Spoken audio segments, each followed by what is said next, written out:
El policial argentino lleva su nombre y apellido, galardonado con los premios más prestigiosos de la región y el habla hispana. Sus producciones fueron llevadas al mundo del cine, siendo una de las más reconocidas Los Crímenes de Oxford. Escritor, crítico, ensayista y matemático. En esta nueva entrega de Episodios de un futuro anterior, tenemos el honor de conversar con uno de los protagonistas del policial de la literatura contemporánea. Es el turno de presentar al señor Guillermo Martínez. Hola Guillermo, ¿cómo estás? Hola, ¿cómo estás? ¿Todo bien? Encantado. ¿Cómo te encuentras este momento en la literatura, en tu vida? Escribiendo una novela. Creo que los escritores siempre pasamos de, digamos, el ansia de publicar al inicio de una nueva aventura que es la próxima novela. Más aún te digo, noto a medida que pasa el tiempo que cuando estoy por terminar una novela ya estoy pensando en la próxima, así que voy como encabalgando los libros unos con otros. ¿Y cómo es ese momento? ¿Te rodeas de lo que necesitas? ¿Tratas de aislarte de todo para centrarte en tu idea? ¿Cómo es ese momento de producción? En general hay un momento de germen en que uno tiene una idea en principio un poco difusa, que no sabes del todo cuánto potencial puede tener y a la que vas recurriendo en diferentes momentos, vas de algún modo probando, tratando de estirarla, de ver hasta qué punto te puede llegar a interesar, porque siempre para mí son años, ¿no?, de estar arriba de cada libro. Así que uno tiene que asegurarse de estar muy enamorado en el momento de empezar, porque la convivencia es larga. Así que es un primer momento que te diría de preparación mental y sobre todo de rodearte de libros afines. Eso es algo que hago todo el tiempo. Escribo algunas escenas que se me ocurren, en general escenas del principio. Siempre pienso en mis novelas como cuentos, entonces siempre sé algo del principio y tengo pensado un final. La aventura de algún modo es, llegar del otro lado, ¿no? Y trato de rodearme de lo que llamo libros afines, ¿no? Las afinidades selectivas, libros que siento que tienen la misma atmósfera, la misma clase de tema, porque tengo como una idea de que uno escribe teniendo en cuenta de algún modo la tradición por detrás y algo nuevo que uno quisiera por decir con respecto a esa tradición, ¿no? ¿Podemos saber cuáles fueron esos últimos afines de los que hablas? ¿Estas últimas lecturas? Sí, para la novela que estoy escribiendo, un libro muy importante, Las manos sucias de Sartre, y que tiene una representación teatral que vi el año pasado, y esto me hizo volver a pensar en una cantidad de temas que tienen que ver con la cuestión de la misión de matar a alguien inocente, ¿no? Que eso es de lo que trata Las manos sucias.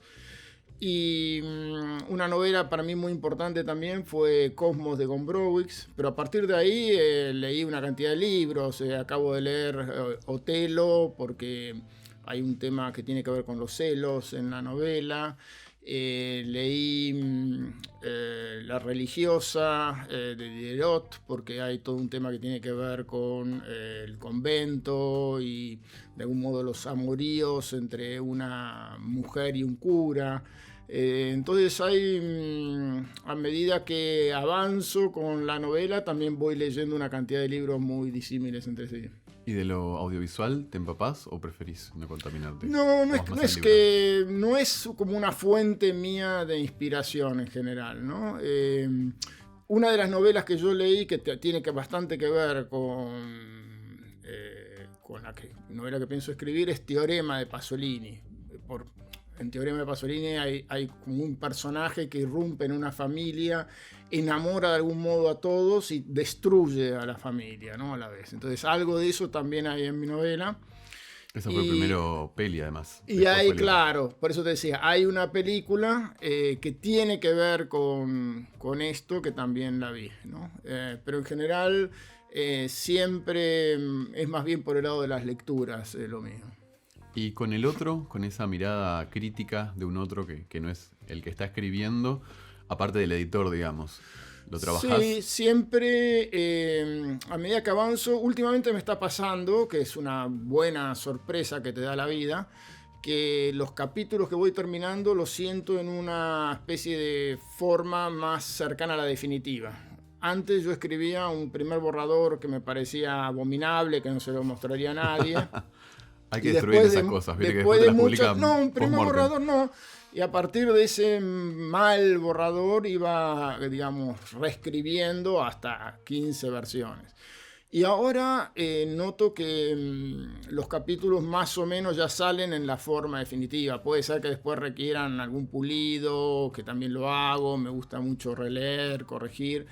Pero ya están en un estado que se los puedo dar a una persona que me quiera un poco, digamos, ¿no? Entonces se los lee mi mujer, me los lee mi hija en voz alta, porque me gusta mucho la idea de escuchar en voz alta relatos. Me parece que hay algo de la fluencia, de la sonoridad de las palabras, que uno lo percibe del todo cuando lo escucha en voz alta por otro, ¿no? O sea, para desprenderte un poco de la maquinaria de justificaciones que uno tiene mientras escribe, ¿no? Y que te hace a veces ver las cosas de una manera con sesgos, distorsionadas. Ya al leer, al escucharte leído por otro, es como si decantara algo de lo que luego va a percibir un lector cualquiera. Entonces me gusta esa instancia intermedia.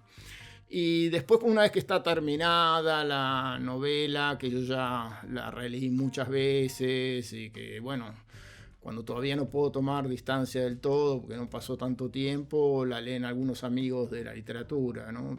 Principalmente Pablo de Santis. Y bueno, por supuesto tengo una editora que es un poco un lujo, porque es una escritora muy reconocida por otra parte, que es Paula Pérez Alonso, así que ella también es, desde hace muchos años, es una de mis primeras lectoras. Este año publicaste, hablando del proceso de escritura, esta novela, este relato, que es Un gato muerto, también con ilustraciones ahí, un trabajo en conjunto con Santiago Caruso. Y es un texto que me llamó la atención por sobre otras cosas que leí tuyas, porque me parece que vas por otros lugares en varios factores. Pero especialmente quería preguntarte, también retomando esta idea de otros libros de los que vamos a hablar hoy, que es la saga de Crímenes, por ejemplo, ¿por qué fuiste por ese lado, por el lado del terror, podemos decir? Porque hay muchos elementos ahí que hacen al género del terror, del horror, de lo gótico, ¿no? Hay como una especie de bruja, hay, bueno, un gato con todo lo que simboliza, ¿no? En el mundo de las representaciones, la idea del gato. También hay un tema con la locura. ¿Por qué agarraste por ese lado que no te voy a agarrar en otros momentos? Sin embargo, hay una continuidad con otros cuentos míos que está dada por la tensión entre un mundo racional o racionalizable, diría Hegel, y un mundo sobrenatural en algún sentido, u horroroso, o justamente cercano a la locura, ¿no? Cuando yo terminé mi primer libro de cuentos, que fue Infierno Grande, Liliana Hecker en ese momento muy generosamente me dio toda una lista de escritores a los que darle el libro para que los leyeran. Y uno de los que leyó el libro y se tomó su tiempo y conversé con él y fue absolutamente generoso, cálido, fue Ricardo Piglia.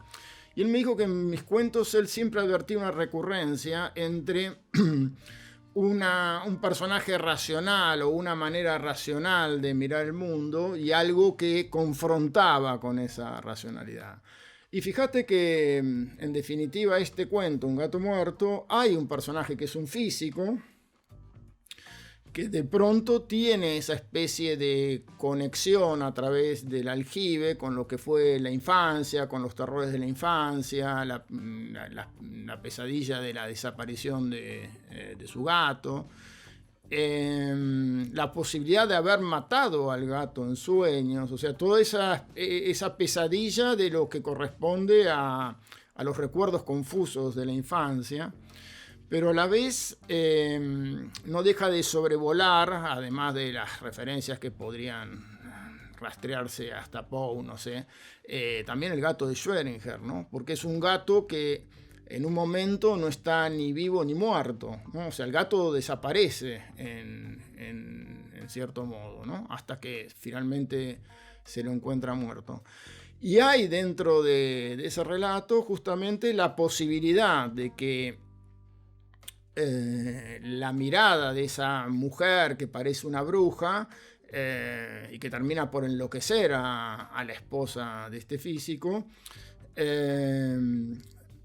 realmente esa mirada sea la que provoca la clase de llanto que tiene ese bebé. Pero hasta último momento también está la posibilidad de que sea simplemente uno de los síntomas de un bebé prematuro. Es decir, claro, está muy equilibrada, como en muchas de mis novelas y mis cuentos, la posibilidad, la explicación racional con la explicación sobrenatural. Lo que pasa es que en literatura siempre vence la explicación sobrenatural, ¿no es cierto? El lector siente más la atracción, la gracia de lo literario pasa por creer la explicación sobrenatural.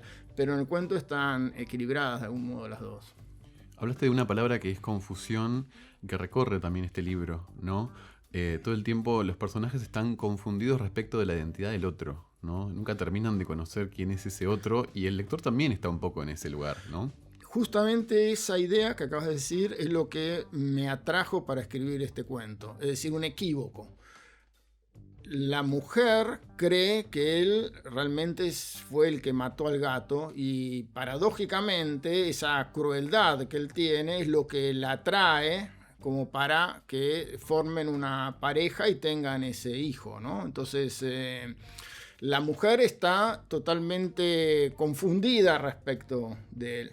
Y él a su vez nunca hubiera imaginado que la mujer, de algún modo alentada por la idea de que él mató al gato, fuera, ¿no?, a hacer lo que hace en el final del cuento. Entonces, claro, es verdad, ninguno de los dos conoce del todo al otro. Y la bruja tampoco es del todo conocida, ¿no? O sea, uno puede interpretar desde esa lectura mágica, si se quiere, que todo lo que sucede es responsabilidad un poco de los artilugios de esta bruja, pero tampoco, no está del todo claro, puede ser que no. La bruja posiblemente actúe convencida de que puede hacer alguna maldad por solo clavar la mirada, pero de ahí a que los demás se lo crean, claro, ¿no es cierto? Hay una distancia. Él no lo cree, el narrador.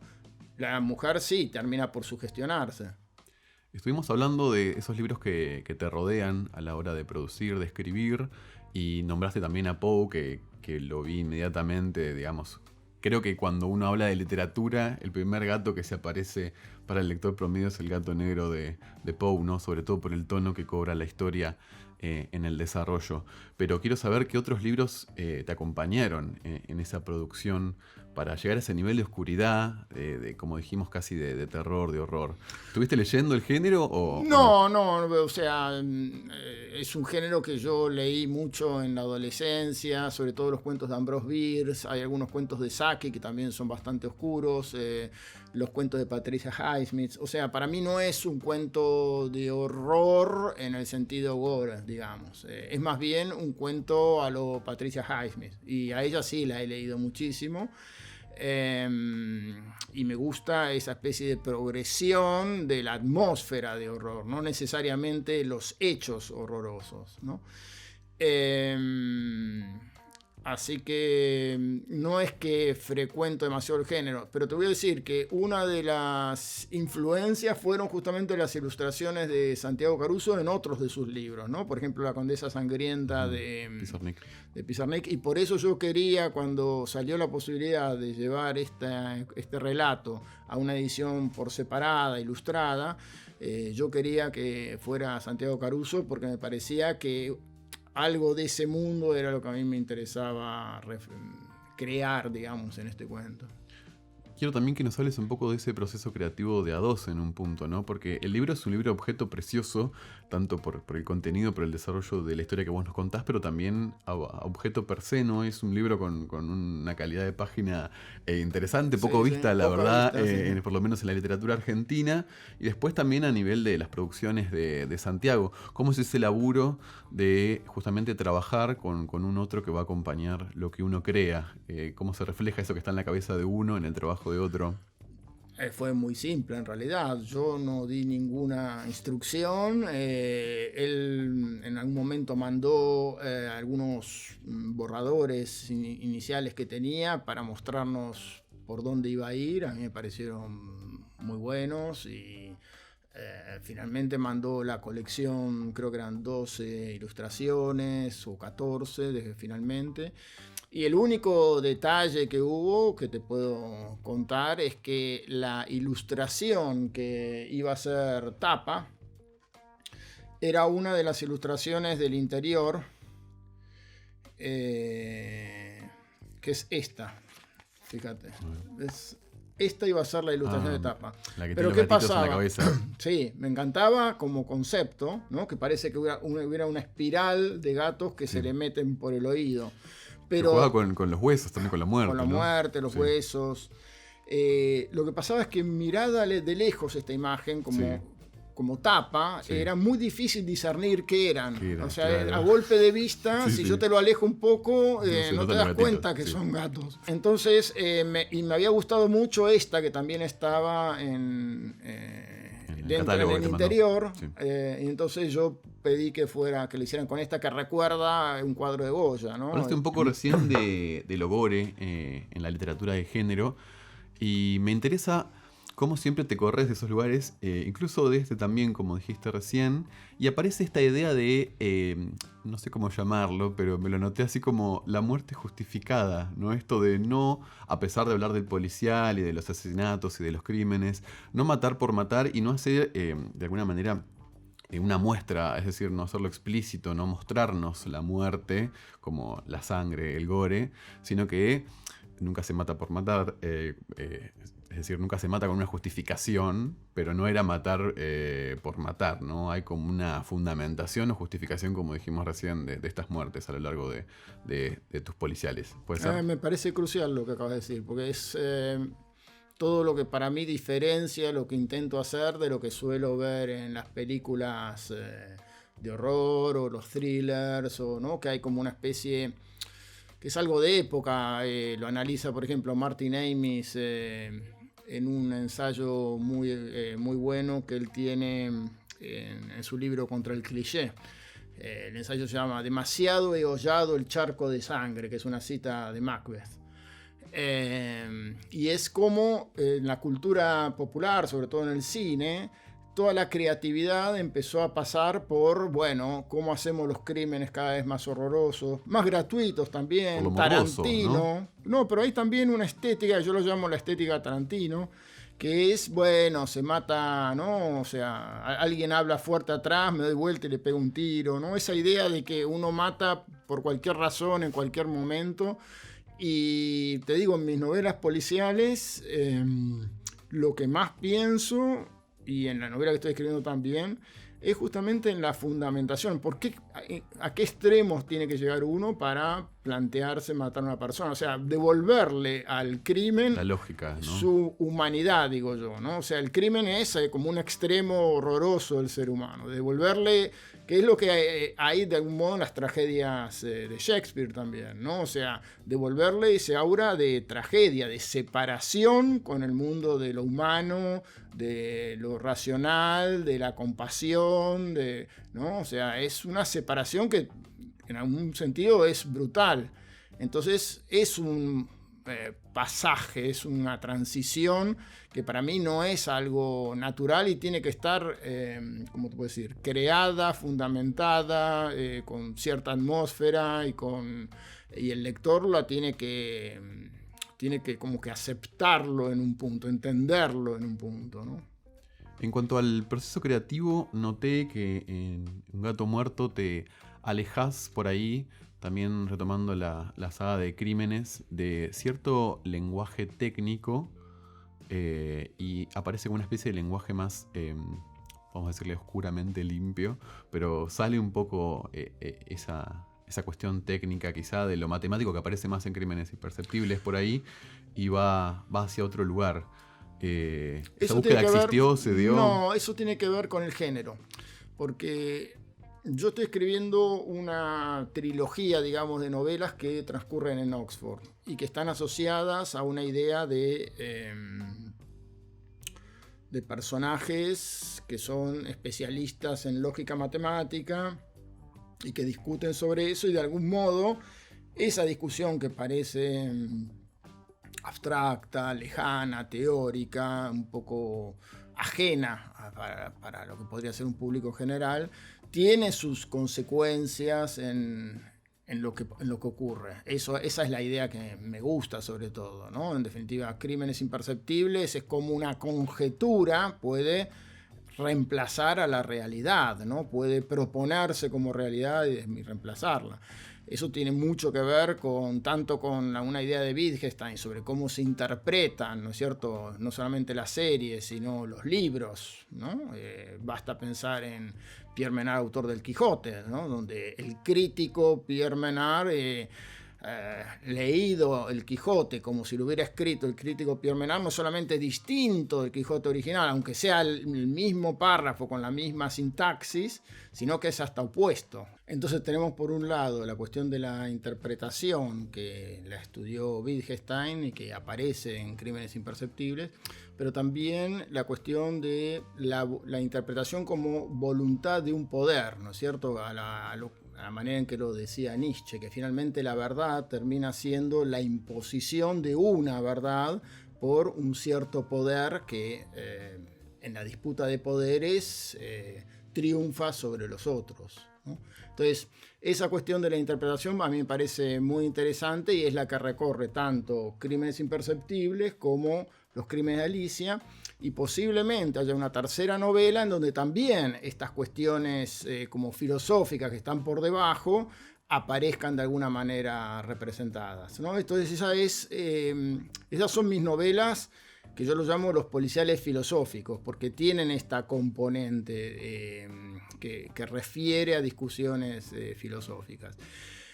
Y en cambio el cuento y otros cuentos míos justamente son más libres en el sentido de que son ideas que se me ocurren y que no están ligadas a lo que yo llamo una línea teórica. O para decirlo de otra manera, casi todas mis novelas inicialmente las pienso como cuentos, pero si cuando empiezo a escribirlas veo una posibilidad de un desarrollo teórico, entonces se convierten naturalmente en novelas, ¿no? O sea, casi todas las historias que escribí las pensé inicialmente, las tengo anotadas incluso como cuentos.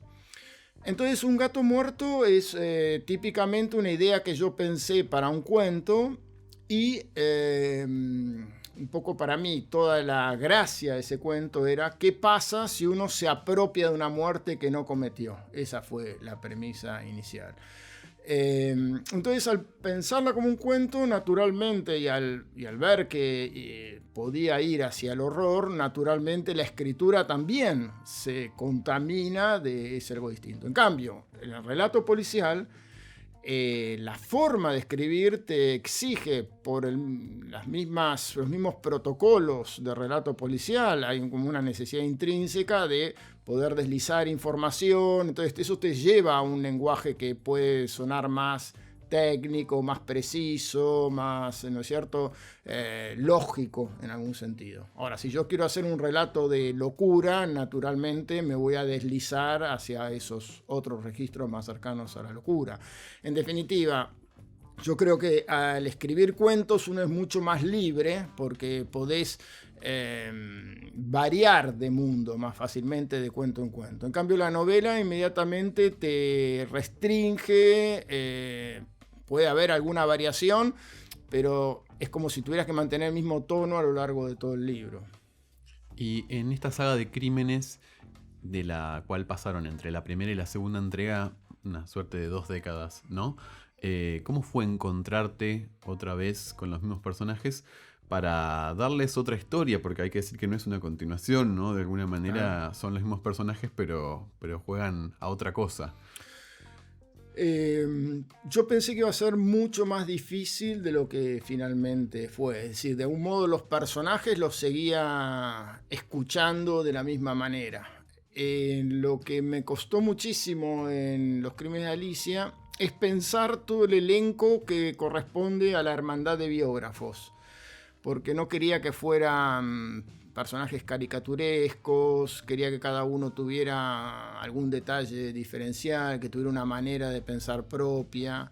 Entonces algunos se me ocurrieron relativamente rápido, pero estuve 6 meses detenido sin saber si iba a terminar de escribir esa novela alguna vez, porque la trama la tenía prácticamente pensada por entero, pero no tenía los personajes, el elenco de personajes, digamos, ¿no? Entonces eso fue una situación rara que me pasó con esta novela por primera vez. En general, cuando pienso en las novelas, tengo novelas con pocos personajes y ya desde el principio están casi todos.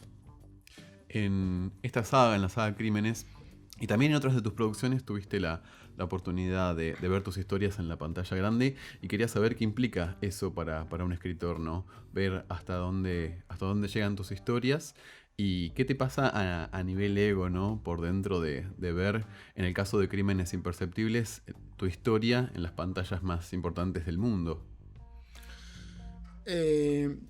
Ahí hay una cuestión, ¿no? Para diferenciar. Yo no creo que ningún escritor aspire como una especie de coronación a que tus libros lleguen al cine. Es algo muy importante en una cantidad de sentidos, pero no para el ego literario, porque además lo que ve el público es algo que ya no te pertenece, no es lo que vos escribiste, claro. Es una interpretación, una versión con libertades que quizá yo en algunos casos no me hubiera tomado, con discusiones por detrás, con limitaciones de producción.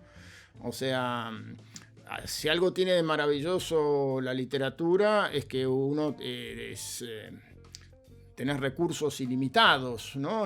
Son solamente los recursos de tu imaginación, no tenés que contar con presupuestos, con caras particulares de actores, Entonces, me parece que hay muchas más posibilidades para la imaginación, y me interesa mucho más que a mi novela la lean en un club de lectura y la discutan, ¿ok? Que la lean en profundidad y que luego la discutan y que haya diferentes versiones sobre lo que ocurrió y que se fijen en tal palabra o en cuál adjetivo, lo que sea. Eso me importa mucho más en el fondo para lo que vos llamás ego literario que el cine. O sea, lo que pasa es que en este mundo en el que vivimos, el cine es muy importante para otra cantidad de cuestiones, para que la próxima novela te la quieran comprar, para ganar algún dinero alguna vez con la literatura, ¿no? O sea, para eso me resultó muy importante. Me compré una casa. Entonces, claro. Que jamás, ni con mi doctorado en lógica matemática, ni con mi trabajo de 20 años en la universidad, ¿entendés? Entonces es importante en el sentido material, que también para un escritor que quiere tener una obra es importante tener resuelto de alguna manera lo mínimo material. Entonces en esos sentidos sí fue muy importante. Y luego le dio las distintas adaptaciones que hicieron de mis novelas, todas le dieron una segunda vida a los libros, ¿no? Es decir, los libros tuvieron un segundo recorrido de gente que se interesa a partir de la película en ir a buscar los libros. Ahora, si tengo que pensar en las adaptaciones, creo que Los Crímenes de Oxford para mí ganó bastante con el tiempo. O sea, en el momento en que la vi tuve algunas diferencias. Lo que pasa es que la volví a ver hace poco, y ver a dos personajes en el cine hablando de cuestiones filosóficas, ¿no? En vez de ver a los superhéroes de Marvel, pienso, bueno, claro, existía. Claro, me parece que ganó, como se dice, el peronismo, ¿no? No es que fuera tan buena, pero claro, los otros son tanto peores. Y la adaptación que a mí más me gustó, curiosamente, fue la primera que hizo Sebastián Schindel de una novela mía que se llama Una madre protectora. Pues me parece que captura, la adaptación se llama El hijo, ¿no? Pero captura justamente la atmósfera, que es lo que uno quiere sobre todo, ¿no? Que la película aunque no siga estrictamente el hilo de la novela, tenga algo de la atmósfera de horror, desesperación, que también está en Una madre protectora. En Una madre protectora es otro relato de horror. Y hay algo de ese horror y del dolor y la desesperación del padre que yo creo que lo logró transmitir. Entonces me gustó sobre todo en eso, ¿no? La adaptación de Sebastián. Volviendo a la saga de crímenes, en esa segunda parte te metiste con un tema re heavy, que es la figura de Lewis Carroll. Y quiero saber ahí qué te pasó en ese proceso de investigación. Y a partir de esa idea, preguntarte si crees que hay intocables en el mundo de la literatura. Bueno, algo que me impresionó mucho es haber leído de todas las biografías. Hay una cantidad de discusiones de los biógrafos, pero en general hay como una unanimidad entre los biógrafos de que no hay una evidencia definitiva que culpabilice a Carroll, ¿no? Por su, digamos, afición a las niñas, ¿no?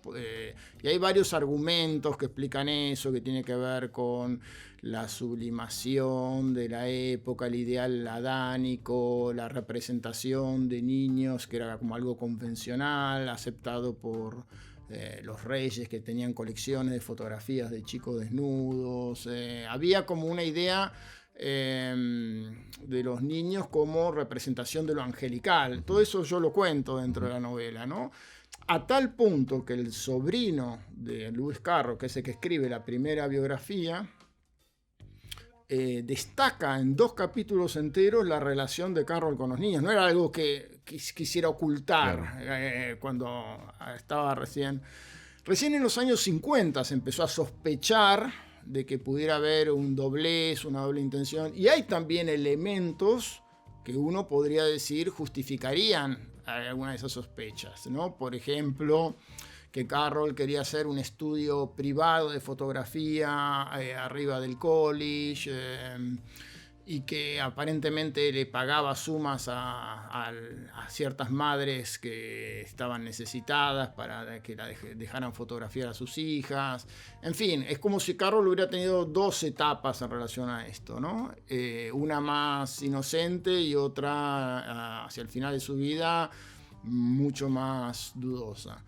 Pero lo que más me impresionó de toda esta investigación que yo hice es que aparecen en internet unas fotos trucadas, ¿sí? ¿No? Pero trucadas no de ahora, sino trucadas no sé si de ese momento, pero mucho más tardíamente. Uh-huh. No serían las fotos trucadas que se podrían hacer ahora, donde se lo ve, por ejemplo, a Carroll abrazándola de una manera pasional a Alicia, que era una niña de 7 años, 9 años. Entonces, eso me impactó mucho, como una persona que intenta hacer una investigación seria se puede tropezar y puede dar crédito a imágenes falsas, ¿no? Y no solamente en nuestra época.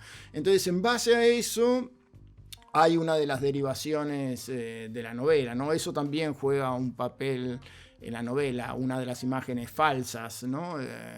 Atribuidas a Carroll.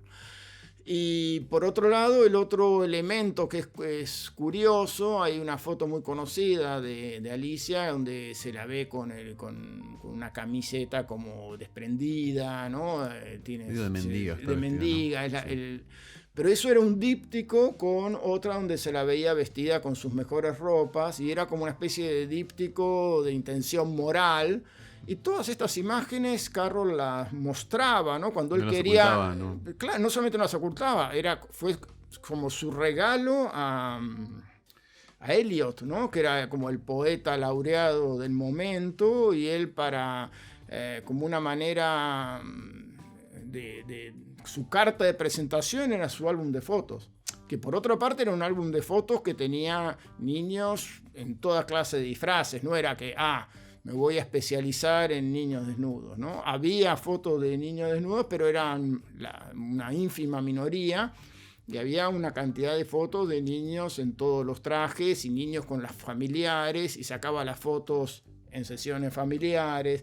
Entonces, por eso, todo es muy controvertido en el sentido de que se pueden tomar detalles a favor y detalles en contra, ¿no? Desde una mirada diacrónica, además. Porque exactamente, claro. Si uno se sitúa en la mirada de la época, uno diría, pero ¿cómo dejaban que este religioso, porque en el fondo era como si fuera un cura, él no daba misa, se llevaba, o sea, justo ¿cómo vas a dejar a un cura con un par de chicas que hagan a solas el cruce del río en un bote? Pero a nadie la alarmaba en esa época, ¿no? Que es interesante también ese tema, cómo las épocas cambian las sospechas también, ¿no? ¿Y qué fue lo más llamativo o lo que más te llamó la atención de lo que encontraste metiéndote en la vida de Lewis Carroll? Y lo que pasa, si lo digo un poco, descubro una de las claves de la novela, pero para mí el descubrimiento para mí es la relación que tuvo Lewis Carroll con la hermana mayor de Alice. De eso hay todavía rastros en los cuadernos de él, ¿no? Y esos rastros son los que querían extirpar las sobrinas nietas, ¿no? Porque aparentemente sí tuvo una especie de romance, de enamoramiento más intenso con la hermana mayor, Ina Riddle.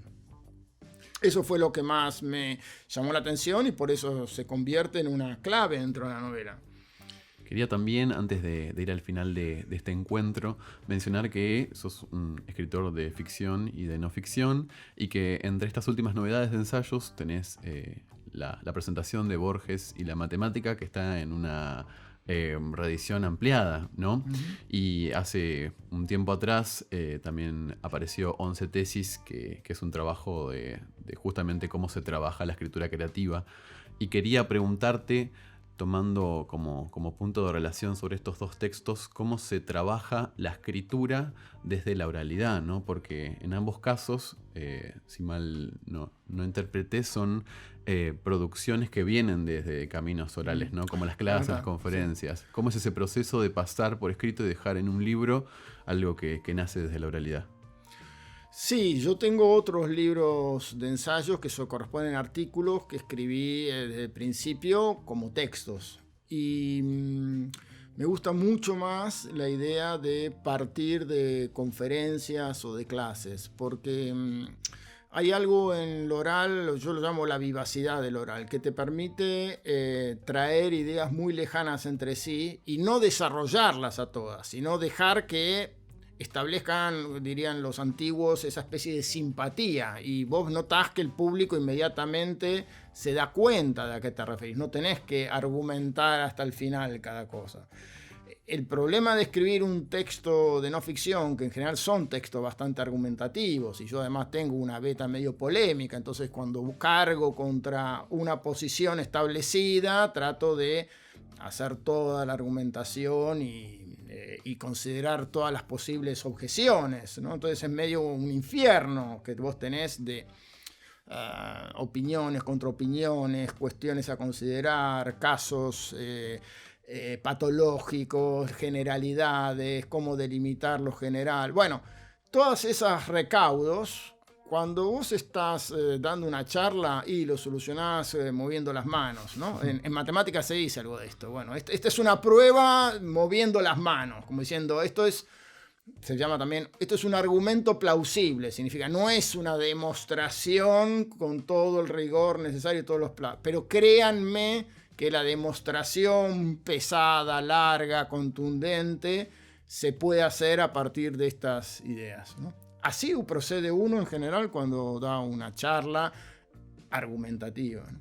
Entonces yo quería rescatar algo de eso, no quería hacer un texto que fuera intermedio, entonces que tuviera la vivacidad y la mezcolanza y la variedad de los temas de una charla, con un poco más de sustento, que los ejemplos fueran lo suficientemente claros, que los argumentos se extendieran un poco más. Bueno, todo ese trabajo de fundamentación llevó de una clase de un par de horas a un libro de un par de cientos de páginas, ¿no?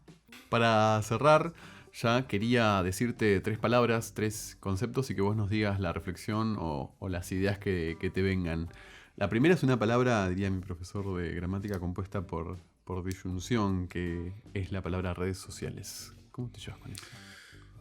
Yo creo que las redes sociales han iluminado la porción de maldad verdadera que había en el mundo. Para mí, era mucho menor, digo decir. La de estupidez podía llegar a inferirla, ¿no? Porque, bueno, uno tenía ejemplos, digamos. Pero nunca hubiera imaginado que hubiera tanta gente movida realmente por la maldad hasta que aparecieron las redes sociales. Gente que está como acechando la oportunidad de... por decirlo de algún modo, antes vos te enterabas de cosas así en las paredes de los baños públicos, ¿no? Pero la maldad de lo que llamamos hacer leña del árbol caído, los ataques en manada, toda esa clase de comportamientos que uno diría, bueno, Sábato lo llamaba el mal con mayúscula. Bueno, creo que sí existe. Yo me reía cuando Sábato hablaba del mal con mayúscula, pero las redes sociales me dan una pauta de justamente de por qué existió el Holocausto, por qué estamos asistiendo a un genocidio en tiempo real y a nadie se le mueve un pelo, por qué tuvimos la dictadura militar, por qué se consiguieron torturadores en todas las profesiones. Creo que las redes sociales nos muestran que no es algo, no era algo... ¿cómo te puedo decir? Extraordinario, sino que es un porcentaje bastante grande de la sociedad. Esa es la primera cuestión sobre las redes sociales. La segunda palabra es policial. ¿Qué nos puedes decir? El policial es un género muy interesante que acá acude una frase de Borges que me parece muy certera, ¿no? Él dice que el género policial vive de la delicada infracción de las leyes. La delicada infracción. Me gusta mucho ese adjetivo porque cuando uno empieza a escribir dentro del género policial te das cuenta de que, a diferencia de lo que piensan los escritores en las mesas redondas, de las metáforas bélicas, etcétera, el policial tiene una serie de requisitos que son difíciles de eludir, pero siempre está la posibilidad de hacer una infracción interesante para decir algo nuevo, ¿no? Entonces es como si fuera un género que permite además albergar ideas filosóficas interesantes y por eso todavía me da placer escribirlo y me interesa escribirlo. Y la última palabra para cerrar y también para ir un poco más hacia lo profundo, hacia lo tuyo, es la palabra papá. Inmediatamente obviamente pienso en mi papá, que fue un gran padre, una cantidad de sentidos, y creo yo que los buenos padres también enseñan a ser, no te digo bueno, pero un padre decente, ¿no? Creo que en ese sentido cumplí con esa parte, nunca tuve ningún reclamo, ¿no? En ese sentido. Pero mi papá tenía una cosa muy histriónica, además, mucha curiosidad de espíritu, de estar con los hijos, así que no, me parece una figura fundamental. Y para vincularlo con la literatura digo algo más, que es que hay una especie de idea cliché de que en cada generación literaria hay que matar al padre, ¿no? De que uno tiene, suponete, yo me tendría que pelear con la generación de Abelardo Castillo, de Liliana Hecker, como ellos se pelearon con la generación de Sur y no sé qué. Y me parece justamente que hay otra posibilidad que es la que da Hegel, que es la de suprimir llevando en sí. Es una idea de la filosofía hegeliana, donde uno niega, pero lleva en sí. O sea, negar no significa exterminar y sacártelo y no tener ninguna relación, ¿no? Sino de algún modo, bueno, negás en el sentido de te das cuenta de las limitaciones, de los problemas que puede haber tenido, de lo que vos querés hacer y confronta con la idea paterna, ¿no? Todo eso me parece perfecto. Pero a la vez está esa posibilidad de aprender de tu padre, ¿no? De aprender cosas. Entonces yo aprendí muchísimo. O sea, fue mi primer, digamos, maestro de literatura también y de lecturas. Así que en mi caso no tengo esa pulsión de matar a mi padre, ¿no? Como dije en algún artículo, ya quisiera todavía tenerlo vivo y poder seguir discutiendo de libros y que leyera mis libros y hubiera conocido a mi hija menor, por ejemplo. Guillermo, muchas gracias. No, por favor. Gracias a usted. Lo primero que vio, lo que atrajo irremediablemente su atención y lo decidió, aún antes de que le mostraran el departamento, fue el aljibe en el centro del patio ajedrezado. El departamento era el segundo, cerca de la entrada, pero él se desprendió de la mujer de la inmobiliaria y avanzó por los casilleros blancos y negros hasta quedar frente a la pequeña torre. Encontrar allí, en plena ciudad, esa esquirla de su infancia, de los veranos felices en el campo de su abuelo, tenía algo consolador, como si una mano familiar de bienvenida se alargara. Sin que pudiera evitarlo, se vio otra vez a sí mismo junto a sus hermanos, asomado al borde hipnótico del pozo, gritando por turnos al túnel vertiginoso para esperar el retorno de los ecos, y probando con orgullo su fuerza infantil en izar el balde repleto, como si fuera un pez prodigioso, desde aquel fondo oscuro y remoto donde se agitaba el agua. Este es el inicio de Un gato muerto, de Guillermo Martínez. Hasta aquí hemos llegado en esta nueva entrega de episodios de un futuro anterior. Recuerden que toda la obra de Guillermo Martínez la pueden encontrar en el sitio oficial del Grupo Planeta Argentina. Ingresen a www.planetadelibros.com.ar. También nos pueden encontrar en redes sociales. Aparecemos en Instagram como @planetadelibrosar, @planetadelibrosar. Mi nombre es Ever Orona y me pueden encontrar también en Instagram como @egoeversum. Nos vemos en una próxima entrega. Esto fue Episodios de un futuro anterior.